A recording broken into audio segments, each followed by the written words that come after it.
Balik lagi di channel BW Teknisi Gadungan. Saat ini saya mempunyai sebuah lampu sorot floodlight ya. Ini dikasih bos. Sebenarnya ini lampu yang sudah rusak, sudah pernah saya buka, tapi dalam video ini saya tidak akan membagikan tutorial pembukaan kaca lampu sorot seperti ini atau lampu tembak, karena sudah banyak konten seperti itu.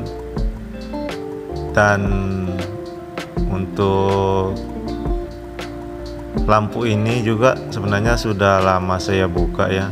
Cara saya membuka yaitu dengan menggergaji bagian tepi yang sebelah bawah, bagian bawah dari lampu ini. Itu bisa terlihat.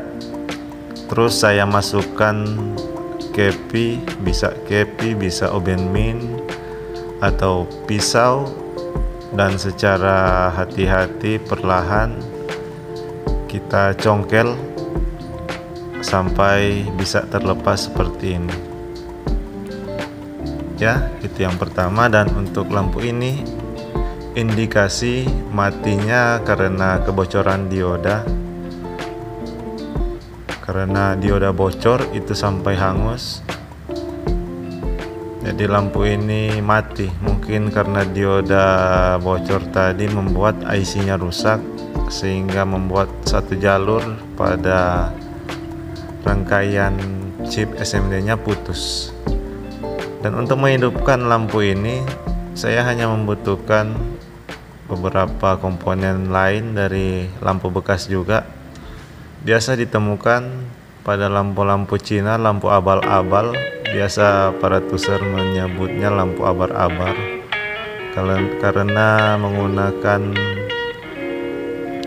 driver dengan jenis transformerless. Jadi menggunakan kapasitor ini sebagai pengatur arusnya. Apakah bisa menyalakan lampu ini dengan memanfaatkan barang-barang tersebut?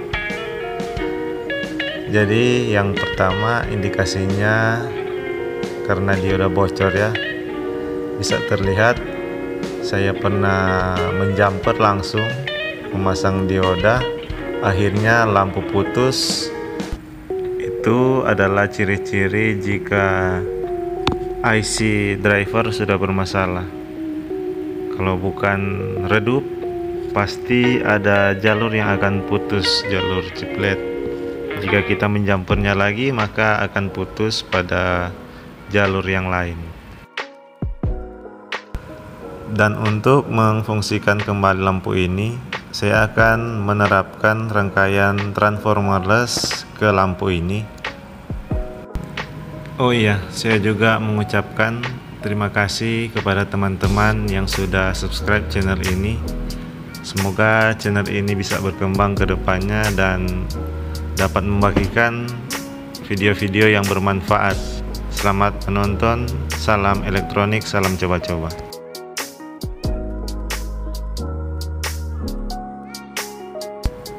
Apa sih yang dimaksud dengan transformerless?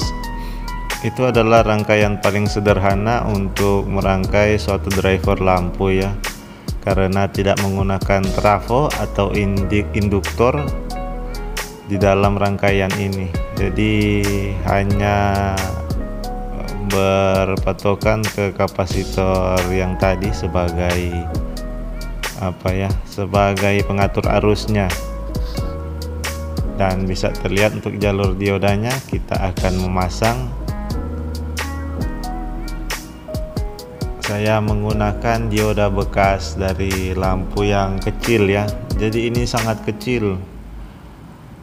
Entah kenapa lampu ini diodanya bocor, padahal bisa terlihat bekas diodanya itu besar ya. Kemungkinan itu dioda yang 1 ampere atau 2 ampere, dioda SMD tentunya.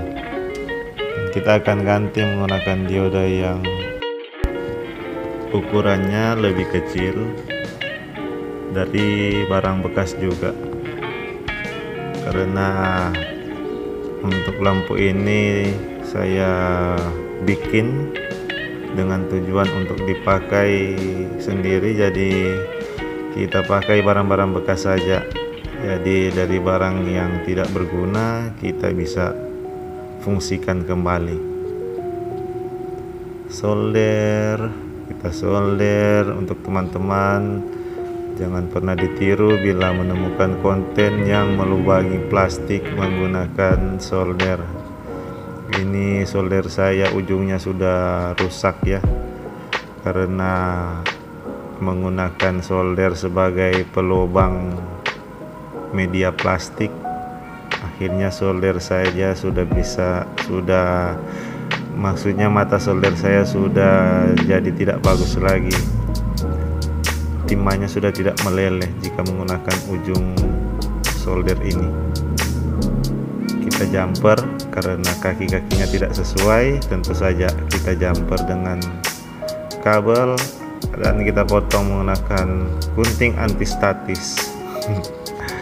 Jadi peralatan saya akan saya pakai terus ya untuk peralatan-peralatan yang seperti ini, agar supaya teman-teman penghobi elektronik pemula juga tidak kaku menggunakan alat-alat atau peralatan seadanya. Pengen sih membeli gunting-gunting yang lebih bagus, tapi biarlah, setidaknya fungsinya masih sama, tidak perlu keren, yang penting bisa digunakan. Bisa terlihat untuk jalur-jalur yang lain, itu jalur fuse, jalur sekringnya saya jumper menggunakan tembaga, karena pernah saya coba menggunakan fuse yang lain namun panas, mungkin karena jumlah LED yang banyak, atau mungkin pada saat itu saya belum mengerti dalam mengerjakan suatu lampu. Tapi kalau kita menggunakan rangkaian transformers, keuntungannya adalah tidak perlu menggunakan fuse. Kita tidak takut jeglek ya, karena bila terjadi arus balik pada dioda, tentu saja antara dua, kalau bukan dioda yang putus, kapasitornya yang putus. Tapi biasa kapasitor masih mampu menahan tegangan yang kembali bila dioda bocor, asalkan kapasitornya menggunakan kapasitor yang 400 volt.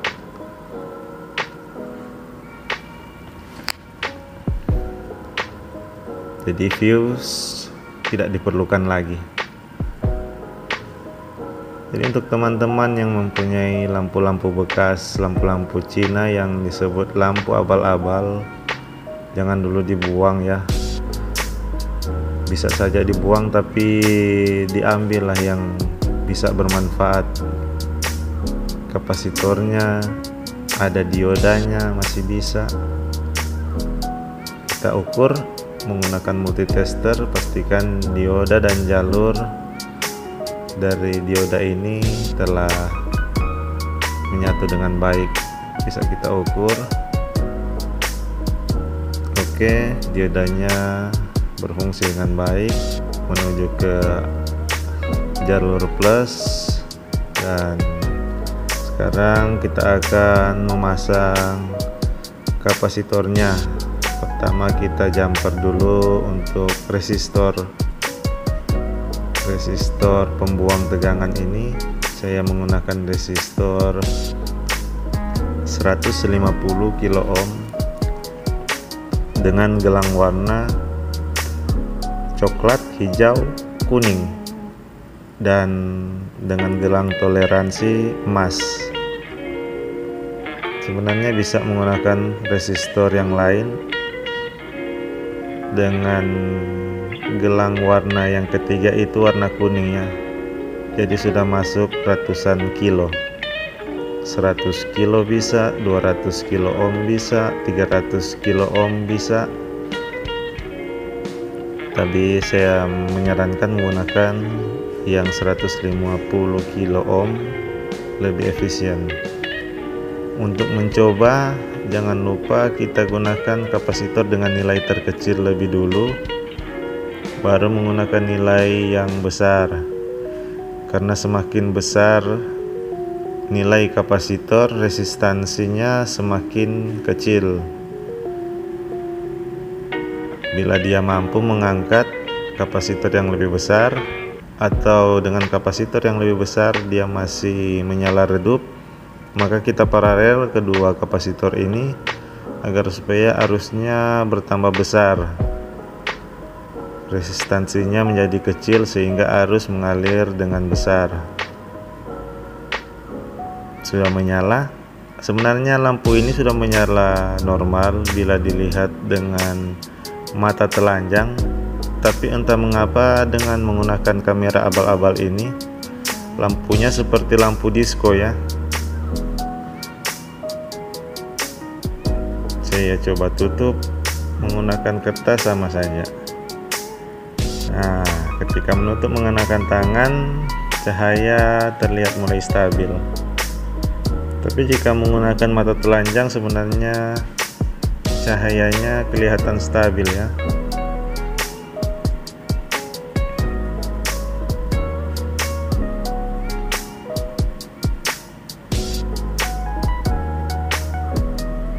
Bisa terlihat itu stabil seperti cahaya yang di meja. Oke.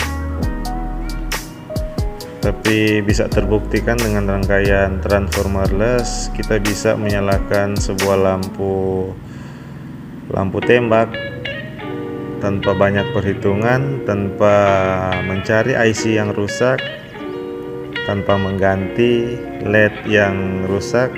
Jika kita ganti keseluruhan LED ini ada sekitar 100 mata LED yang perlu kita ganti. Tapi karena hanya untuk dipakai, ya saya jumper saja seperti itu. Buat teman-teman yang mungkin mau meniru hal ini bisa ditiru. Jika ada barang bekas seperti ini yang dibuang dan tidak dipakai, bisa kita fungsikan kembali. Kita ukur arus dari lampu ini.